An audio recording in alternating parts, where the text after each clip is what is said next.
into every prison siege. But Maggie was quite keen to use the guys. Maggie was personally involved. On the 5th day of the siege, the SAS flew to Scotland in the strictest secrecy. Had the press got hold of the story, it would have been dynamite. We arrived at the prison early hours of Saturday morning, and were taken in the back way because the press, etc., were on the main entrance to the prison trying to get coverage.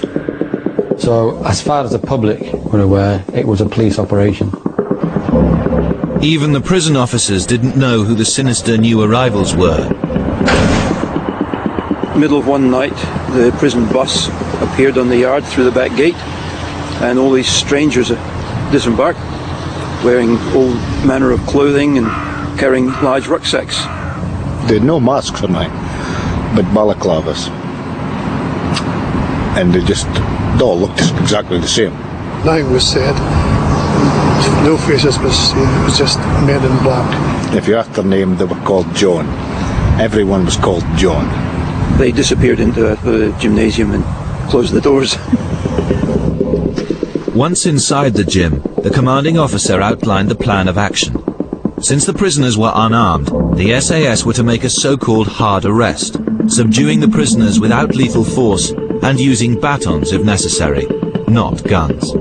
The plan was for 3 groups to do an explosive entry on the 3 floors of D Wing, and about 6 guys to walk along the parapet and go in through the roof.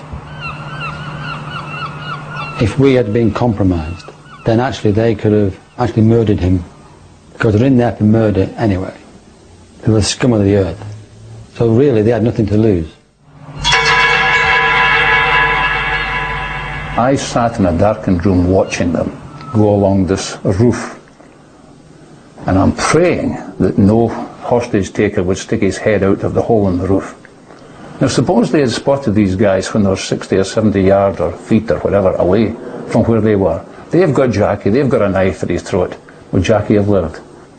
It's a major gamble, and I don't know how justified.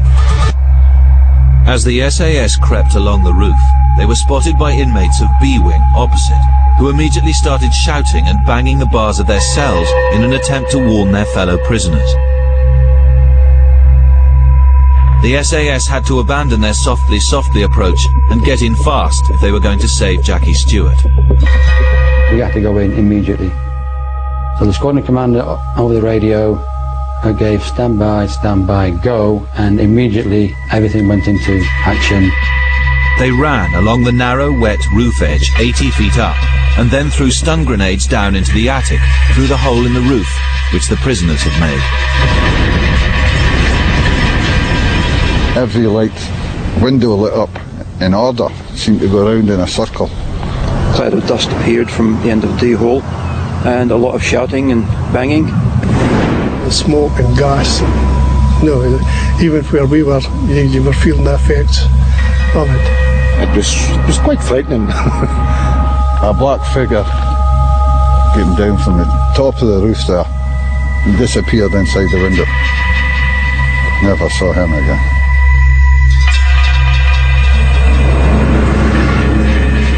Within moments, the SAS had overpowered the 4 prisoners in the attic. I'm sure some of the guys must have given 1 or 2 of them a bit of a clout, but nothing to write home about. The guys were walking and not actually being stretchered away. There was flash, bang, and just chaos like this. Well, I didn't know who they were. A guy took a hold of me, and because I was in prisoner's clothes by this time, he took a hold of me, and I says, hold on. I says, I'm the officer.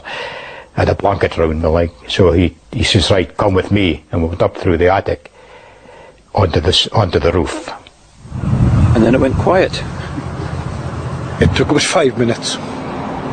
It seemed longer, but it just took about 5 minutes. And it was all over, basically.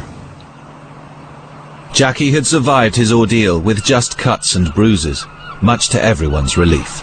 Well, I saw grown men weep, tears streaming down their face. And Jackie sat in a chair and he looked at me and we smiled at each other, relief on my part. And I says, Jackie, some people will do anything for overtime.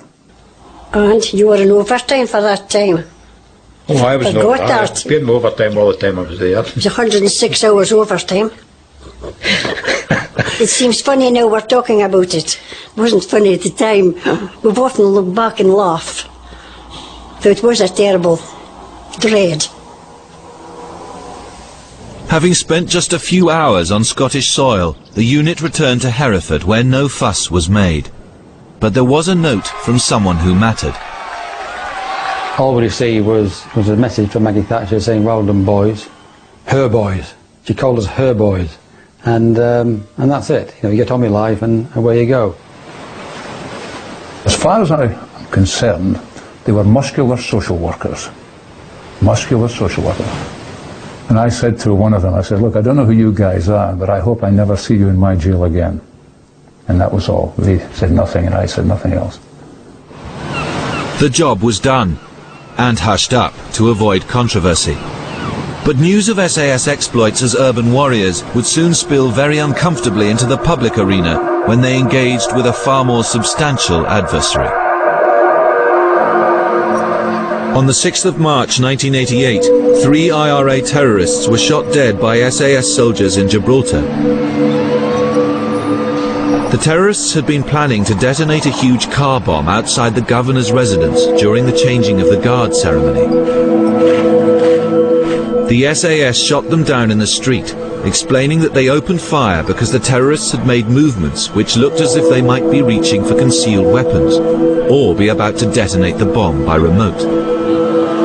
But it emerged afterwards that the terrorists had in fact been unarmed, and had not yet planted their bomb.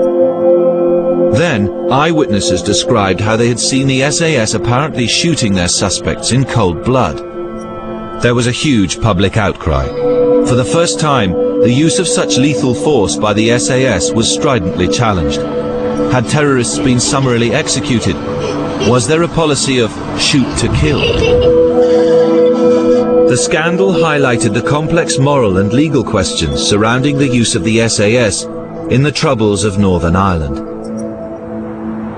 It's not possible to expect SAS soldiers to be policemen. They're SAS soldiers, that's what they've been trained for. And where we have to ask the question is whether we should be using people like the SAS, who are a heavily armed, highly trained, very, very aggressive military unit, in policing operations.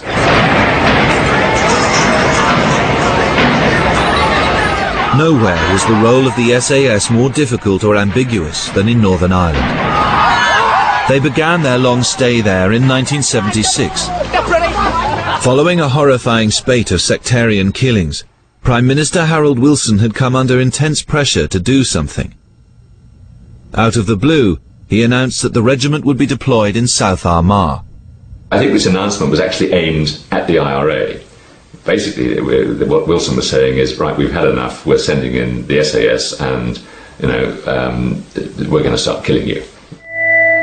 Wilson wanted the SAS for its propaganda value, but its role had not been thought through.